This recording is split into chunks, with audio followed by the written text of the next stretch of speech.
வணக்கம் உறவுகளே. தமிழ் என்று சொல்லடா தளர்ந்து நின்றா என்ற வரிகளுக்கு சொந்தக்காரன் புரட்சி கலைஞர் கேப்டன் அவர்களை வணங்கி மணலூர்பேட்டை மேம்பாலத்தை பற்றியான ஒரு பதிவு. மணலூர்பேட்டை மேம்பாலம் என்பது அந்த ஏரியா மக்கள் கிட்டத்தட்ட ஒரு 50 கிராம மக்களோட ஒரு பெரிய கனவு. என்றால் ஆற்றில் தென்பெண்ணை ஆற்றில் வெள்ளம் வந்துவிட்டால் இந்த பக்கம் இயல்பு வாழ்க்கைக்கு மக்கள் வர முடியாது. அவருடைய வாழ்வாதாரம் எல்லாமே ஆற்றை கடக்க வேண்டும் என்பதுதான் டெய்லியும். பள்ளிக்கு செல்லும் மாணவர்கள் கூட அந்த ஆற்றை கடந்துதான் பள்ளிக்கு வர வேண்டும், போக வேண்டும் என்ற ஒரு நிலைப்பாடு. 2011 சட்டமன்ற தேர்தல் அறிவித்தவுடன் அஇஅதிமுகவுடன் தேமுதிக சேர்ந்து தேர்தலை சந்திக்கிறது.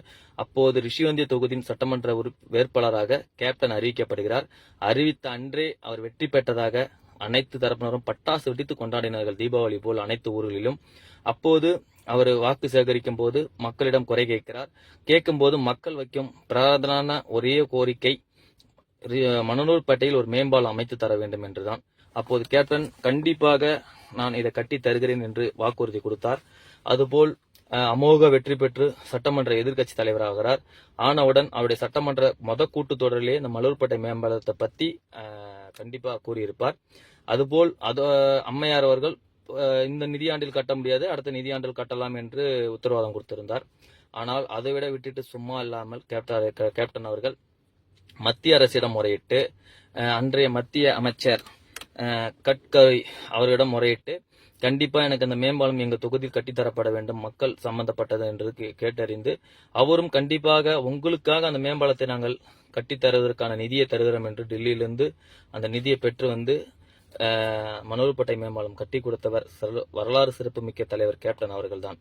இன்றைக்கு அந்த பாலத்தின் மீது எத்தனையோ மக்கள் பயணித்துக் கொண்டிருந்தாலும் தலைவர் பெயரை சொல்லாமல் யாரும் பயணிக்கவில்லை. நிறைய பேர் இன்னைக்கு நிறைய வீடியோ சோசியல் மீடியால நீங்க பார்க்கலாம். தலைவர் கேப்டன் அவர்களை பற்றி அந்த மேம்பாலத்தில் நின்று கொண்டு பேசிக் கொண்டிருக்கிறார்கள். அந்த மேம்பாலம் இல்லை என்றால் எங்கள் வாழ்வாதாரமே இன்னைக்கு போயிருக்கும், இதை கட்டி தந்த கடவுள் கேப்டன் என்று சொல்லிக் கொண்டிருக்கிறார்கள். ஆளும் கட்சியும் சரி, ஆண்ட கட்சியும் சரி, செய்திராத ஒரு சாதனையை படைத்தவர் என் தலைவர் புரட்சி கலைஞர் கேப்டன் அவர்கள் தான்.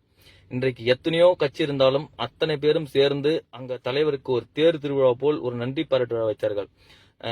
அங்குள்ள அரிமா சங்கம் மற்றும் மணலூர்பேட்டை சுற்றியுள்ள பொதுமக்கள் அனைவரும் இணைந்து அந்த மேம்பாலம் கட்டி தந்ததற்கு தலைவருக்கு 2018ஆம் ஆண்டு ஒரு மிக சிறப்பான அவருக்கு ஒரு பாராட்டு விழா எடுத்தார்கள். அதுதான் சிறப்புமிக்க தலைவர் கேப்டன் அவர்கள். மறைந்தாலும் இன்னைக்கு மக்கள் பேர் சொல்லும் பிள்ளையாக அனைத்து கிராமங்களும் அவருடைய பேர் இல்லாமல் கேப்டன் இல்லாமல் இருக்க முடியாது. அதுவே ஒரு ஆதாரம் மணலூர்பேட்டை மேம்பாலம். இன்றைக்கு எத்தனையோ தடைகளை கடந்து அவர் அந்த மேம்பாலத்தை கட்டி கொடுத்திருக்கிறார் என்பது பெருமிதம் கொள்கிறோம். அதில் எத்தனை இன்னல்கள் அனைத்தையும் தகர்த்து என்னோட சொந்த பணத்தில் கூட நான் கட்டித்தர தயாராக உள்ள ஒரு தலைவர் கேப்டன் அவர்கள் மட்டும்தான். நன்றி. வணக்கம். கள்ளக்குறிச்சி மாவட்டம் ரிஷிவந்தியம் தொகுதி மணலூர்பேட்டை தென்பெண்ணை ஆற்றுக்கு தலைவர் கேப்டன் அவர்கள் கட்டி கொடுத்த பாலத்துக்கு மேலிருந்து ஒரு பதிவு. இந்த வெள்ளத்துக்காக தான் இந்த பாலத்தை நாங்கள் நீண்ட நாள் ஆசையாக, நீண்ட நாள் கோரிக்கையாக, நீண்ட நாள் ஒரு வேண்டுதலாக நாங்கள் வைத்திருந்தோம்.